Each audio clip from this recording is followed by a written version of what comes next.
चलिए थोड़ा एक बार मुस्कुरा दीजिए, फिर हम लोग क्लास की स्टार्ट करते हैं। चलिए सभी को राम राम, गुड इवनिंग, सभी को जय हिंद। चलिए तो ये स्टार्ट करते हैं। आप लोग वीडियो को लाइक कर दीजिएगा, पहली बार जुड़ रहे हैं तो चैनल को सब्सक्राइब भी कर लीजिएगा। यहाँ पर देखिए पहला क्वेश्चन आपके सामने और आपसे कह रहा है निम्नलिखित में से कौन सा टा वर्ग में नहीं है। चलिए कौन सा टा वर्ग में नहीं है, और आप लोग टा वर्ग तो जानते ही जानते हैं। अब आप कहेंगे सर टा वर्ग जो होता है जिसे मूर्धा बोलते हैं, और टा ठा डाढ़ा यहाँ पर जो आपका है, यहाँ पर नहीं शब्द आपसे पूछा गया है ना, नहीं। तो आप कहेंगे सर नहीं पूछा है, तो ऑप्शन सी हो जाएगा धा, है ना। ता था दा धा, मतलब ये आता है दंत में, किस में आएगा, दंत में आएगा। और चलिए हर हर महादेव, जय भीम, जय श्री राम, जय महाकाल। अगला क्वेश्चन दिया गया है ओ और औ ये किस प्रकार के वर्ण आपके हैं। चलिए ये जो आपका दिया है आपसे कह रहा है ओ और औ जो आपका है ये किस में आपका आंसर है, यहाँ पर राइट क्या हो जाएगा।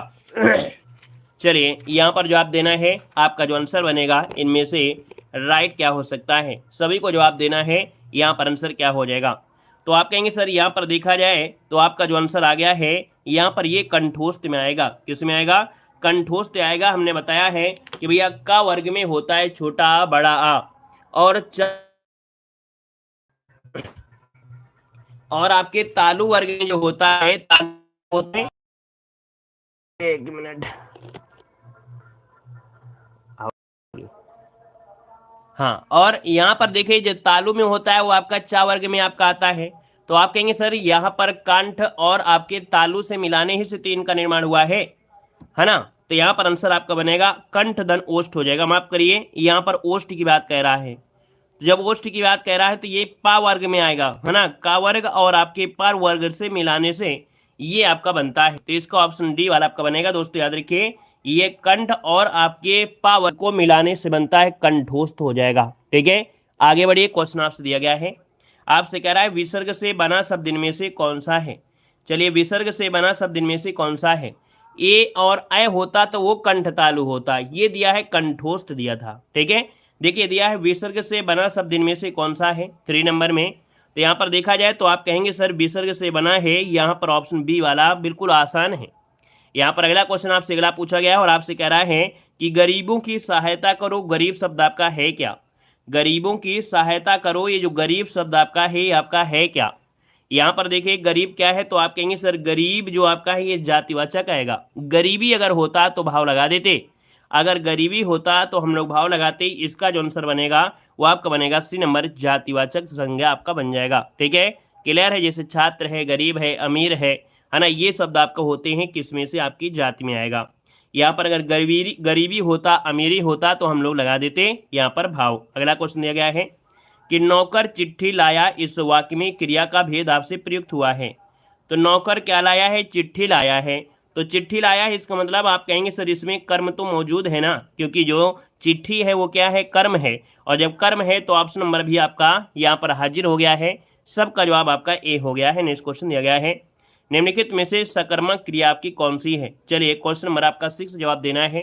सकर्मक क्रिया आपकी कौन सी है। सकर्मक मतलब जिसके साथ कर्म दिया गया है। तो भैया हंसना, हमने क्या क्या हंसता है पता नहीं, क्या रोता है, क्या उठता है नहीं है कि, लेकिन क्या लिखता है, कुछ ना कुछ लिख रहा होगा। और जो लिख रहा है तो इसका आंसर क्या हो जाएगा, यहाँ पर option C number A right हो जाएगा, सी नंबर हो जाएगा। क्लियर हो गया है।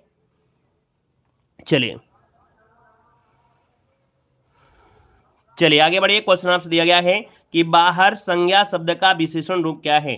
बाहर संज्ञा शब्द का विशेषण रूप पूछा गया है।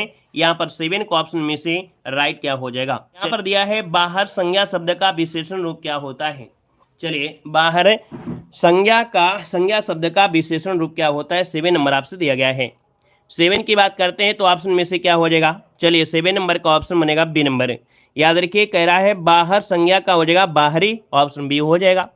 अगला क्वेश्चन आपसे दिया गया है और आपसे कह रहा है कि संस्कृति में कौन सा प्रत्यय जोड़ें कि यह विशेषण बन जाएगा। संस्कृति में कौन सा प्रत्यय जोड़ें कि यह विशेषण बन जाए। यहाँ पर देखा जाए तो आपका जो आंसर है 8 नंबर में, 8 का ऑप्शन क्या हो जाएगा। हमने कहा सर संस्कृति में अगर आप इक जोड़ेंगे तो बनेगा सांस्कृतिक, क्या बनेगा, संस्कृति। इसका मतलब आपका आंसर यहाँ पर बढ़ेगा क्या, ए नंबर है, राइट हो जाएगा ए नंबर। अगला दिया गया है हाथी का स्त्रीलिंग इनमें से क्या होता है। हाथी का स्त्रीलिंग क्या होता है, क्वेश्चन नंबर आपका 9 दिया गया है। और हाथी का क्या हो जाएगा, तो हथनी होता होगा, है ना। यहाँ पर देखिए 9 का ऑप्शन आ रहा है, सी नंबर है। हाथी का होता है हथनी, हथनी, जो कि ऑप्शन है आपका सी नंबर है, राइट हो जाएगा। नेक्स्ट क्वेश्चन दिया गया है, दो शब्दों के परस्पर मेल से बने तीसरे शब्द को क्या कहते हैं। दो शब्दों के परस्पर मेल से बना तीसरा जो शब्द होता है उसे कहा क्या जाता है। तो यहाँ पर देखें, इसे कहते हैं समास। क्या बोलते हैं, समास कहते हैं। आंसर नंबर आपका ए जिसका आ गया है, जवाब बिल्कुल राइट हो जाएगा। अगला क्वेश्चन आपसे कह रहा है, अर्थ के आधार पर शब्द के कितने भेद होते हैं या कितने प्रकार होते हैं। क्वेश्चन नंबर 11 है कि अर्थ के आधार पर शब्द 4 प्रकार के होते हैं, एकार्थी, अनेकार्थी, समानार्थी और विलोम जो आपके होते हैं, विपरार्थी जिसे बोल देते हैं। तो यहाँ पर आंसर नंबर आपका यहाँ पर बी नंबर ए राइट हो जाएगा। नेक्स्ट क्वेश्चन दिया गया है कि वाक्यों का वर्गीकरण मुख्यतः कितने प्रकार से होता है। वाक्यों का वर्गीकरण मुख्यतः कितने प्रकार से होता है, क्वेश्चन नंबर 12 ऑप्शन लॉक किया जाए। चलिए सभी लोग यहाँ पर लॉक करेंगे। यहाँ पर देखिए 12 नंबर आपसे दिया गया है और 12 के ऑप्शन क्या बनेगा, तो वाक्यों का वर्गीकरण मुख्यतः हम लोग करेंगे 2 प्रकार से, है ना। 2 यहाँ पर जो ऑप्शन ए है वो राइट हो जाएगा। 2 ये कौन होते हैं, तो आप कहेंगे सर यहाँ पर अर्थ के आधार पर क्या करेंगे, अर्थ के आधार पर करेंगे। और इसके बाद यहाँ पर क्या होता है, अर्थ के आधार के बाद रचना के आधार पर। अब क्या होता है, जब अर्थ के आधार पर करते हैं तब ये 8 भागों में डिवाइड हो जाता है, ठीक है ना। तब ये 8 भागों में, और रचना के हिसाब से होते हैं तब ये 3 भागों में डिवाइड हो जाता है। सरल, संयुक्त और मिश्रित होता है, इसको नोट कर लीजिएगा। अगला क्वेश्चन आपसे दिया गया है कि ईमानदारी के लिए अंग्रेजी शब्द इनमें से क्या होता है। चलिए ईमानदारी के लिए अंग्रेजी शब्द इनमें से क्वेश्चन नंबर 13 में ऑप्शन क्या बनेगा, ईमानदारी। चलिए honesty is the best policy, है ना। यहाँ पर आपने पढ़ा भी होगा, यहाँ पर आंसर आपका बनेगा डी नंबर है, राइट हो जाएगा हॉनेस्टी। अगला क्वेश्चन दिया गया है कि मोर कामा सर्प कामा चातक के लिए अर्थों का प्रकट करने वाला एक शब्द इनमें से बताना है। चलिए यहाँ पर बताइएगा ऐसा कौन सा शब्द है जिसके ये सभी अर्थ आपके निकल सकते हैं। यहाँ पर जो ये अर्थ हैं आपके सभी निकल सकते हैं, यहाँ पर आंसर क्या हो जाएगा। चलिए देखिए यहाँ पर ये सारंग हो जाएगा, ऑप्शन नंबर का ए जिसका आ रहा है सारंग बिल्कुल सही जवाब इनमें से राइट हो जाएगा। जैसे मोर है, सर्प है, बादल है, हिरण है, पानी है, चातक है, सिंह है, कामदेव, हौरा, कमल, स्त्री, हंस, ये ढेरों आप किसके नाम होते हैं, ऑप्शन नंबर आपका बनेगा ए नंबर। अगला आपसे यहाँ पर दिया गया है अभिज्ञ और अभिज्ञ, क्या दिया है, अभिज्ञ दिया है और अभिज्ञ दिया है। इन शब्दों का सुसंगत अर्थ आपसे पूछा गया है, यहाँ पर 15 नंबर आपसे पूछा गया है। चलिए 15 नंबर में आपसे कह रहा है, तो देखो अभिज्ञ मतलब होता है जानकार, है ना, और अभिज्ञ मतलब होता है अज्ञानी। ऑप्शन नंबर आपका बी राइट हो जाएगा, याद रखिए इसका आंसर आपका बी बनेगा। अगला क्वेश्चन बताइएगा, निम्नलिखित में से किस विकल्प में श्रमसुत शब्द युग्म का अर्थभेद आपका सही नहीं है। श्रमसुत, श्रम मतलब क्या होता है, सेम, सुनने में एक जैसे आपको लग रहे हों, ऐसा कौन सा ऑप्शन है जो आपका इनमें से अर्थभेद आपका सही नहीं है। 16 का ऑप्शन देना है। देखो कर्म दिया है, कर्म मतलब कार्य हो गया, क्रम मतलब हो गया सिलसिला, ठीक है, ये वाला आपका पॉइंट आपका सही है। चलिए यहाँ पर अगला पॉइंट आपसे यहाँ पर दिया गया है, कह रहा है उद्धत मतलब होता है तैयार, और ये उद्धत मतलब होता है अक्खड़ होता है। फिर इसको दिया है परिणाम, फिर दिया है परिणाम, है ना। यहाँ पर परिणाम और परिणाम इसका मतलब क्या होता है, फल दिया और सबूत दिया गया है। तो भैया यहाँ पर फल और सबूत क्या सही हो सकता है, तो आप कहेंगे फल मतलब ये तो सही था, लेकिन ये सबूत वाला गड़बड़ है, क्योंकि सबूत की जगह हम लोग क्या कर सकते हैं, नतीजा, है ना, क्या नतीजा, कि भैया परिणाम क्या निकला, उसका नतीजा क्या निकला। तो आप कहेंगे सर यहाँ पर नतीजा क्या है, तो इसका जगह नतीजा हो जाता, तो आपका आंसर बिल्कुल सही हो जाता, है ना। क्लियर है, तो ऑप्शन सी नंबर आपका गड़बड़ दिया है।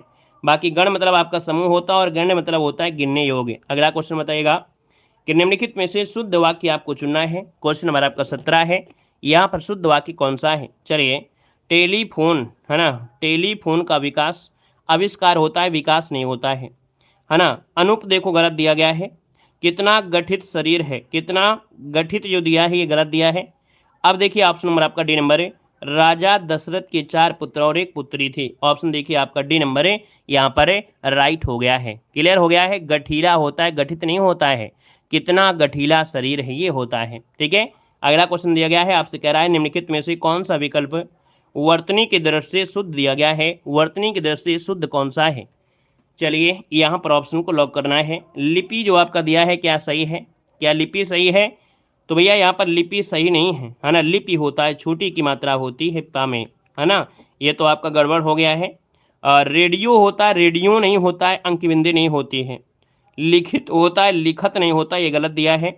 अब आपका एक ही ऑप्शन बचा है, तो आंख मूंद कर लगा दीजिए कि सर ऑप्शन नंबर आपका डी राइट हो जाएगा, डी नंबर है। अगला क्वेश्चन आपसे कह रहा है निम्नलिखित में से मेधावी में प्रयुक्त प्रत्यय इनमें से कौन सा है। क्वेश्चन नंबर आपका 19 दिया है और ऑप्शन को लॉक करना है। आपसे कह रहा है कि मेधावी, यहाँ पर 19 नंबर की बात करते हैं तो आपका आंसर क्या हो सकता है। चलिए 19 नंबर में, चलिए यहाँ पर मेधावी में ऑप्शन नंबर आपका ए जो आया है, ए नंबर जो आया है, यहाँ पर आपका आंसर राइट हो जाएगा। यहाँ पर आंसर आपका बनेगा ए नंबर आपका बन जाएगा। ठीक है, मेधा धनवी क्या होता है, मेधा धनवी, इसको तोड़ने पर मेधा धनवी, है ना, तो इसको ऑप्शन ए बनेगा। अगला है निम्नलिखित में से किस शब्द में कु उपसर्ग आपका नहीं लगा है। कु उपसर्ग नहीं लगा है, आपसे पूछा गया है। यहाँ पर 20 को ऑप्शन देना है। चलिए 20 नंबर में, चलिए यहाँ पर देखो कुरूप दिया है, तो हमने कहा सर कु निकाल देंगे तो रूप इसका मूल शब्द निकलेगा, कु निकाल देंगे तो कर्म इसका मूल शब्द निकलेगा, कु निकालेंगे तो चाल बनेगा। लेकिन अगर कु इसमें निकाल लिया गया, किसमें, ऑप्शन बी से अगर कु निकाल दिया तो सल का कोई मतलब नहीं है। हमने कहा मतलब निकलना जरूरी है, तो आप कहेंगे सर कुशल ये शब्द ही पूरा पूरा है, अगर इसमें से जबरदस्ती भी कु निकाल देंगे तो फिर ये शब्द का अर्थ गलत हो जाएगा। तो यहाँ पर कहेंगे सर इसमें कोई भी आपका उपसर्ग इसमें नहीं लगा हुआ है। क्लियर हो गया है, ठीक है ना, क्लियर हो गया है ना। अच्छा भैया, चलिए यहाँ पर देखिए अगला क्वेश्चन यहाँ पर आपसे दिया गया है और आपसे यहाँ पर दिया गया है, कह रहा है निम्नलिखित में से कौन सा शब्द आपका तत्सम है, आपसे पूछा गया है। मेधा धनवी होता है, उसमें ए आपका इसलिए हुआ क्योंकि उसमें मेधा धनवी दिया है। ठीक है, चलिए यहाँ पर देखिए आप लिखकर बताना पड़ेगा भैया, मेधा, मेधा ऐसे लिखा जाएगा, मेधा वी लिखा था, तो यहाँ पर मेधा निकाल लेंगे और वी बच जाएगा। ठीक है, आगे बढ़िएगा। क्वेश्चन दिया गया है निम्नलिखित में से कौन शब्द आपका तत्सम है, 21 नंबर दिया गया है। यहाँ पर जो ऑप्शन आपका है इनमें से राइट क्या हो जाएगा। चलिए पदबंध समझा देंगे आपको, परेशान ना होइए। ठीक है, आपने कमेंट किया है तो आपको मिल जाएगा। देखो आपसे क्या है, तत्सम दिया है, हमने कहा तत्सम में क्या होता है, जहाँ भी कभी रा ऐसे लगा हो या ऊपर लगा हो या ऐसे कृष्ण वाला हो, आप कहेंगे अग्र, जो आंसर आ गया है बिल्कुल सही हो गया है। अगला है निम्नलिखित में से तद्भव शब्द आपका है कौन। इष्टिका तो होगा नहीं, आमी भी नहीं होगा। अब कहेंगे सर ऑप्शन नंबर आपका देखा जाए, आपका जो आंसर इनमें से क्या हो जाएगा। उल्लूक दिया है, कुपुत्र दिया है, इष्टिका दिया है। अब यहाँ पर आंसर आपका क्या हो जाएगा, उल्लूक उल्लू का होता है, उल्लूक उल्लू का होता है। यहाँ पर इसका ऑप्शन आपका बनेगा सी नंबर। दोस्तों याद रखिए अमी ये आपका तद्भव है। याद रखिए आपका जो इसका तत्सम होता है अमृत, हमने कहा था अमृत जो शब्द होता है ये आपका तत्सम ही होता है, ये इसके क्या है, पर्याय है। ये जो आपका है इसकी पर्याय है, अमी आपका दिया है ना, ये क्या है, पर्याय है। जो तत्सम होता है वो आपका क्या होता है, वो आपका ऑप्शन अमृत होता है, याद रखिएगा। तो इसका आंसर आपको सी देना है, अमी आपका हो जाएगा। ठीक है, आगे बढ़िए। क्वेश्चन दिया गया है और आपसे कह रहा है कि दिए गए शब्दों का सर्वाधिक उपयुक्त विलोम आपको चुनना है। आपसे कह रहा है विपद, और विपद दिया है, और विपद का जो आपका विलोम होता है वो क्या होता है, 23 नंबर ऑप्शन देना है। विपद और संपद, क्या, विपद और संपद, यहाँ पर जो आंसर है ये आपका बी वाला, ये आपका राइट आंसर हो जाएगा, विपद और संपद होता है। अगला दिया गया है आपसे ग्रस्त दिया गया है, आप किसी काम में ग्रस्त रहते हैं और ग्रस्त रहते हैं तो इसका मतलब है कि आपको क्या करना है, मुक्त होना है। ऑप्शन नंबर आपका बी बनेगा। अगला है प्रवृत्ति का विलोम क्या होता है, प्रवृत्ति का विलोम इनमें से क्या होगा। चलिए वृत्ति तो होगा नहीं, ऑप्शन सी जरूर हो जाएगा, प्रति का हो जाएगा निवृत्ति। ऑप्शन नंबर आपका जिसका आया है यहाँ पर आपका सी नंबर निवृत्ति आपका सही जवाब हो जाएगा। अगला दिया है हरास, हरास मतलब होता है कमी, है ना। तो आप बताइएगा कि हास दिया है, अच्छा हास दिया है, हास मतलब होता है हंसना, है ना, हास मतलब होता है हंसना, ह्रास मतलब होता है कमी, लेकिन दिया गया है हास, तो हास मतलब हो गया हंसना। जैसे कि हमने हास रस का स्थायी भाव होता है, हास होता है ना, तो उसी से आपका ये शब्द दिया गया है। तो आप कहेंगे सर हास से है, तो हास्य का हो जाएगा रुदन, रुदन मतलब होता है रोना, है ना। तो आपका जो आंसर है यहाँ पर क्या हो जाएगा, यहाँ पर ऑप्शन आपका बनेगा कौन है, यहाँ पर डी हो जाएगा। ठीक है ना, क्लियर हो गया है।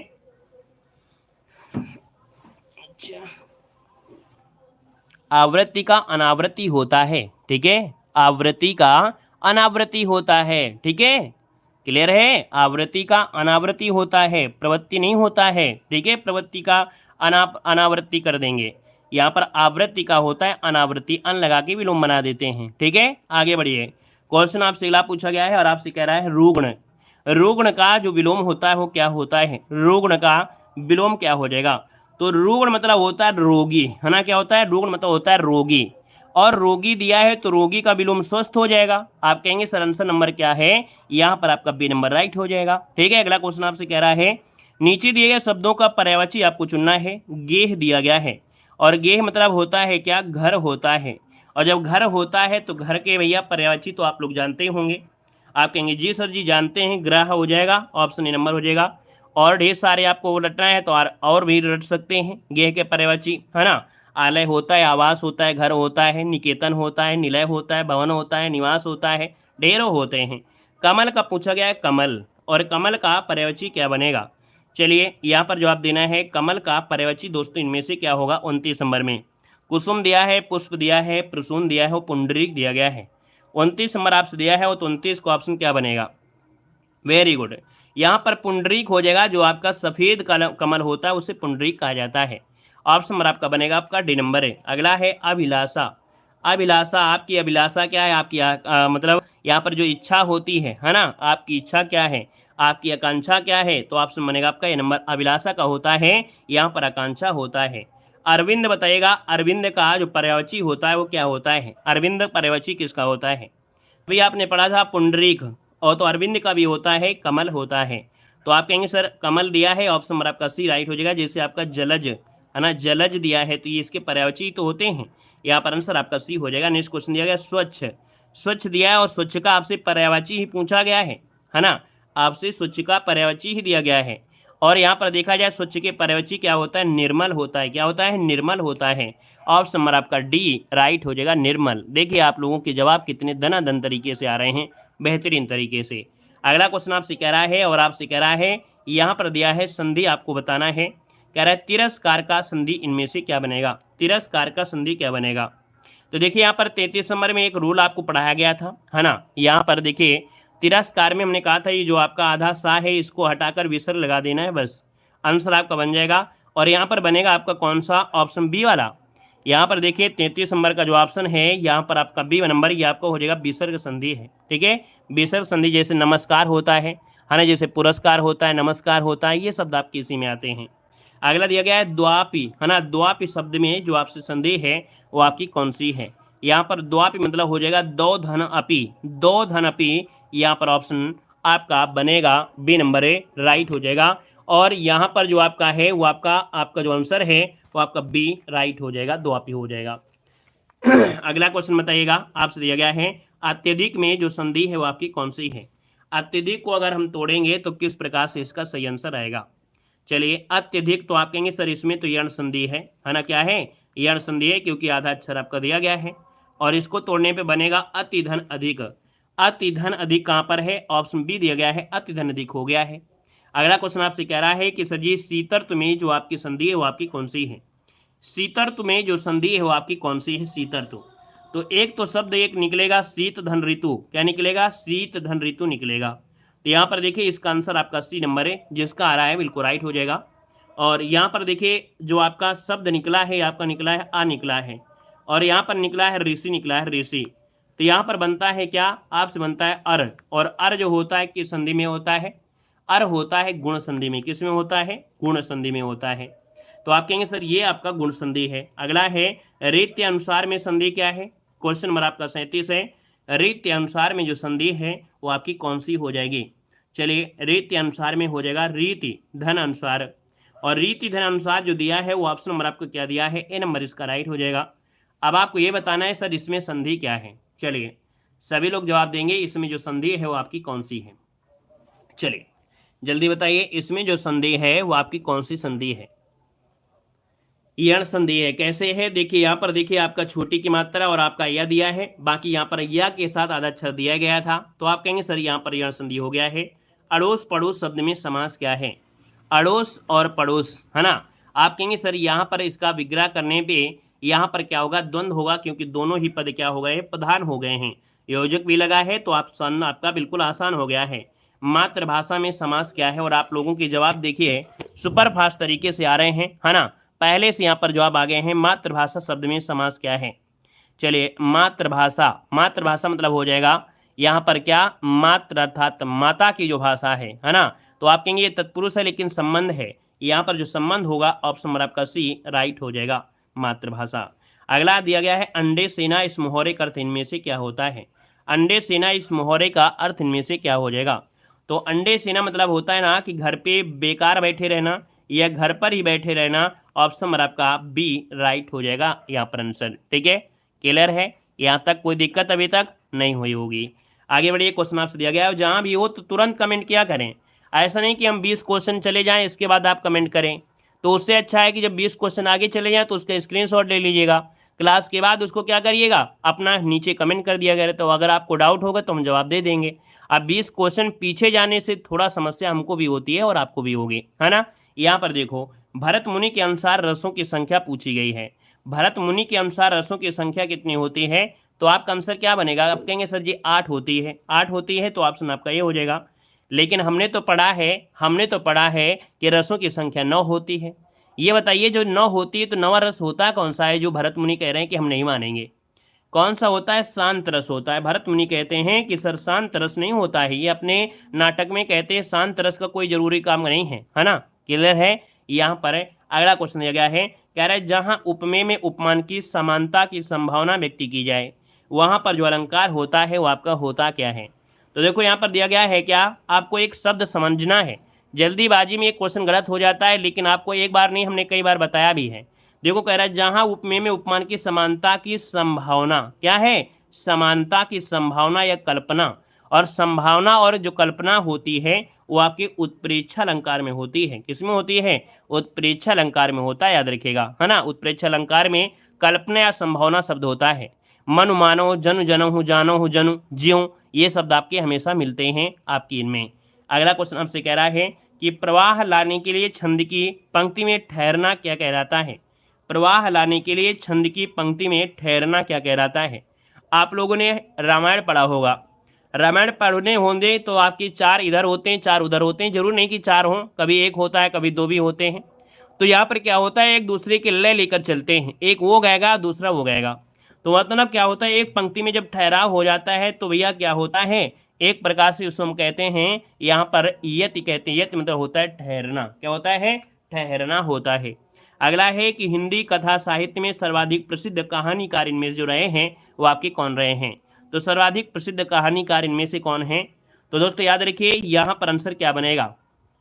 चलिए क्वेश्चन नंबर आपका दिया है 44 में, और 44 की बात करते हैं। तो यहाँ पर देखिए आपका जैसे दिया है आपके ऑप्शन डी मुंशी प्रेमचंद, यहाँ पर जो आपके आंसर है वो आपका डी नंबर है। मुंशी प्रेमचंद के ये कहानीकार भी रहे हैं। यहाँ पर इन्होंने लिखा है ईदगाह हो गया, बड़े भाई साहब, शतरंज के खिलाड़ी, है ना। आप ढेर सारे और इन्होंने लिखा है। यहाँ पर वैसे ऑप्शन में आपको दोनों एक साथ नहीं मिलते हैं, कभी आपको जयशंकर प्रसाद मिलेगा, कभी तो आपको प्रेमचंद मिलेगा, दोनों एक साथ ज़्यादा मिलते नहीं हैं। बाकी आपको जानते हैं कथा सम्राट किसे कहते हैं, है ना। आपने पढ़ा होगा कि कथा सम्राट जो कहते हैं वो किसे कहते हैं। तो आप कहेंगे सर कथा सम्राट तो प्रेमचंद को कहते हैं। तो हमने जब कथा सम्राट प्रेमचंद को लगा दिया तो इसी के अनुसार हमने यहाँ पर सही किया है ना। तो इसका आंसर आपका बनेगा आपका डी नंबर। अगला क्वेश्चन दिया है जन्मे जय का नागयज्ञ रचना किसने लिखा है। चलिए यहाँ पर जवाब देना है, आपका आंसर में से क्या हो जाएगा।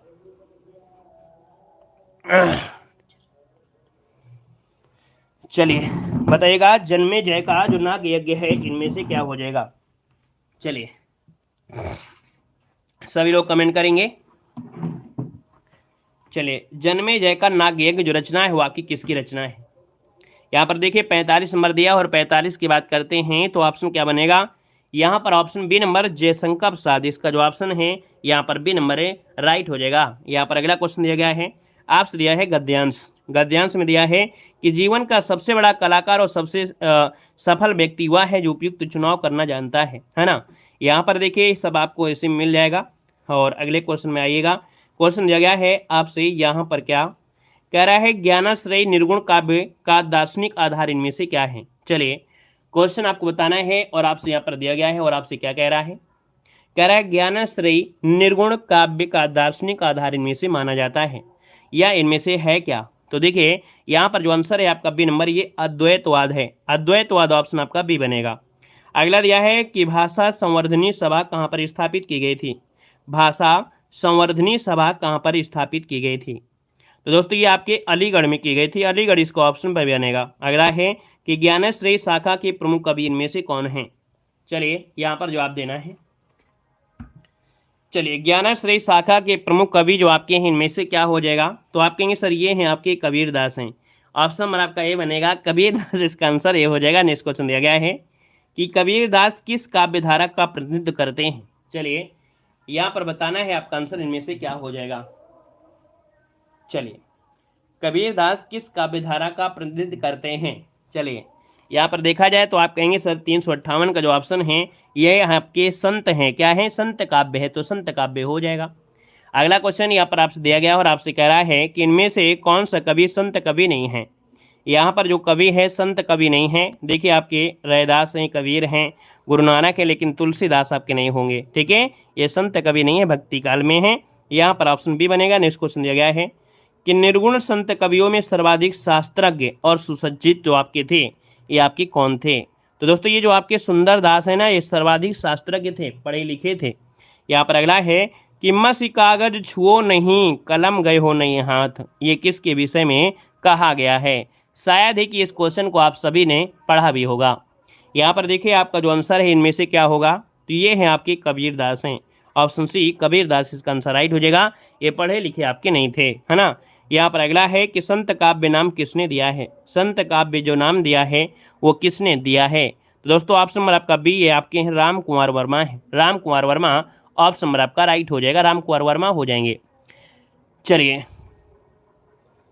यहाँ पर अगला क्वेश्चन आपसे कह रहा है कि कबीरदास की जो मृत्यु है वो आपकी कहाँ हुई थी। कबीरदास की जो मृत्यु है ये आपकी कहाँ पर हुई थी। तो आप कहेंगे सर जी कबीरदास की मृत्यु आपकी मगहर में हुई थी। कहाँ हुई थी, मगहर। इसका जो ऑप्शन है आपका ये नंबर हो जाएगा। अगला है कबीर किस शासनकाल के समकालीन थे।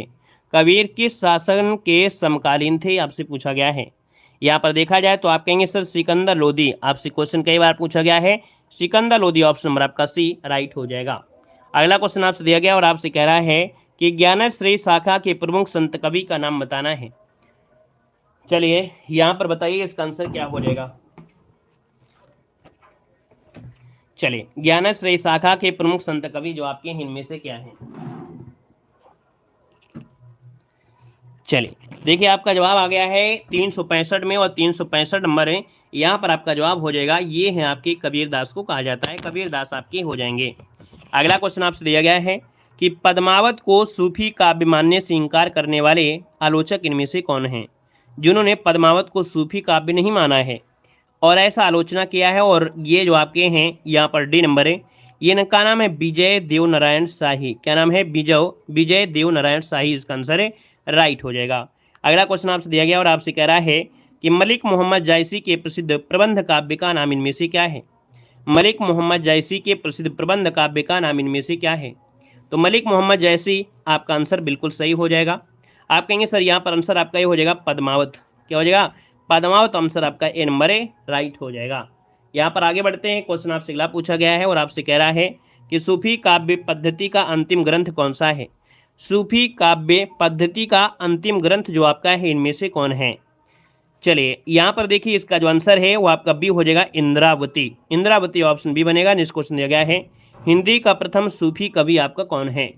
हिंदी का प्रथम सूफी कवि जो आपका है इनमें से राइट क्या हो जाएगा। चलिए कान तुम्हारे हैं कि और कुछ हैं कान में हमारी आवाज़ नहीं सुनाई देती है, उन्हें कुछ सुनाई देता है। देखो हिंदी का प्रथम सूफी कवि जो आपका है इनमें से कौन है। तो हिंदी के प्रथम सूफी कवि है आपके मुल्ला दाऊद। कौन है, option C number Mulla Daud जो ऑप्शन है यहाँ पर सी नंबर है, राइट हो जाएगा। नेक्स्ट क्वेश्चन दिया गया है कि सूफी कवियों का सबसे प्रिय अलंकार इनमें से बताना है।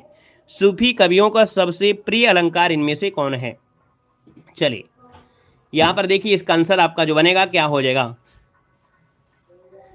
सूफी कवियों का सबसे प्रिय जो अलंकार है यहाँ पर जो आंसर है वो ऑप्शन आपका बी हो जाएगा, समासूक्ति बनेगा। याद रखिए क्या बनेगा, यहाँ पर समासूक्ति होता है। यहाँ पर जो आंसर है वो आपका बी नंबर है, राइट हो जाएगा। अगले क्वेश्चन कराते हैं। क्वेश्चन दिया गया है निम्नलिखित में से कौन सी रचना मलिक मोहम्मद जायसी की नहीं है। कौन सी रचना मलिक मोहम्मद जायसी की नहीं है, यहाँ पर जवाब देना है। तो दोस्तों यहाँ पर देखिए आपका आंसर क्या होगा। यहाँ पर 371 नंबर है, ये आपको जवाब देना है। यहाँ पर आंसर नंबर है 371 का सभी जवाब इनमें से क्या हो जाएगा। ठीक है, इसका जवाब आप सभी लोग कमेंट बॉक्स में कमेंट कर दीजिएगा और अगली क्लास आपके इंतजार कर रही है। बाकी जितने लोग यहाँ पर नए जुड़े हैं, एक बार सभी लोग चैनल को सब्सक्राइब कर लीजिएगा। ठीक है, और वीडियो को लाइक भी कर दीजिएगा। जी हाँ, चलिए तो आज के लिए इतना रखते हैं। अगली क्लास में आ जाइए, अगली क्लास को जल्दी से ख़त्म करते हैं जो कि आपके यूपी पुलिस की आपकी है। ठीक है, सभी लोग मिलते हैं नेक्स्ट क्लास में। ठीक है, धन्यवाद सभी को, जय हिंद सभी को।